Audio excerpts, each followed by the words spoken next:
GHG reduction target or mitigation goal is a commitment to reduce or limit the increase of GHG emissions or emissions intensity by a specified quantity to be achieved at a future date. So a couple things to notice with this definition. One is that it inherently adds a little flexibility by saying both to reduce or limit the increase of, and it's also clear that there's some flexibility maybe in how you quantify emissions. So it says here GHG emissions or emissions intensity, and then it's sort of vague in just that it's at a future date. So even our definition here shows that there's going to be some flexibility in how you develop this target. And that's important, and we're going to kind of go through all those elements in more detail. So if we go to the next slide, and you'll see here the term both target or goal.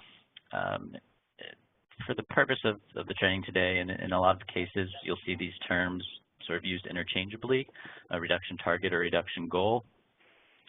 I will say, though, when I have worked with organizations to develop targets, it's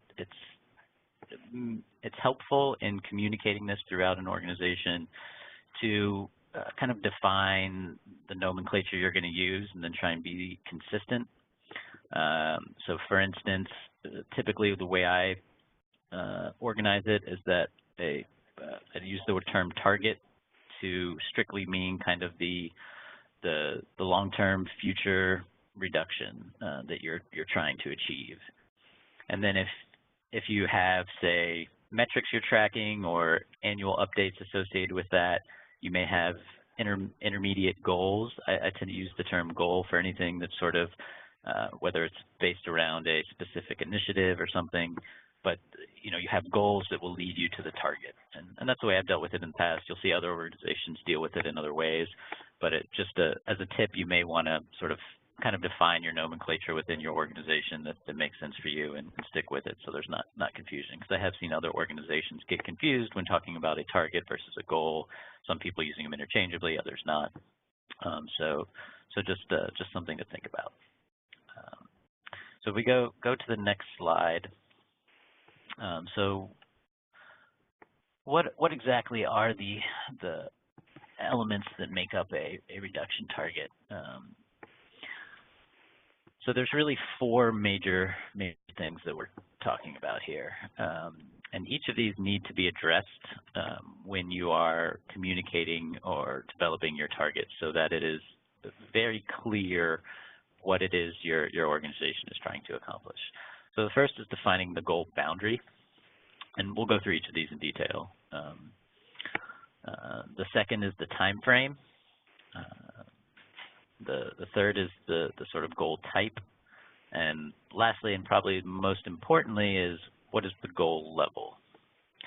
So if we go to the next slide, we'll start with the term goal boundary and what we mean by that.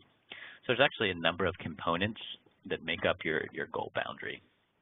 The first is, and I'm sure most of you are familiar with this, especially if you've done the GHG-101 class, that in greenhouse gas emissions accounting, we really use a 3-scope system to kind of categorize emissions. So the first element of the goal boundary is to define what scopes of emissions you are including in your reduction target. So there's scope 1, your direct emissions, everything you own and operate. Scope 2, indirect, your purchased energy, the emissions associated with that. And then scope 3, all the other indirect emissions, so sources you don't own or operate, but that your company or your organization influences. And so typically, you'll want to define which of these scopes are included in your goal target. Oftentimes, I would say I typically see scope 1 and 2 included in almost every single target. And then oftentimes scope 3, if it is included, will be included as a separate target. So it won't be a single number, but they'll have a scope 1 and 2 reduction target, and then maybe a scope 3 target that defines a specific source within scope 3. Scope 3 is made up of like 13 different categories that have, each can have a number of different types of sources in it. And so even within scope 3, you would then need to define what's included. So that's step one of setting the goal boundary, is figuring out what scopes. If we go to the next slide,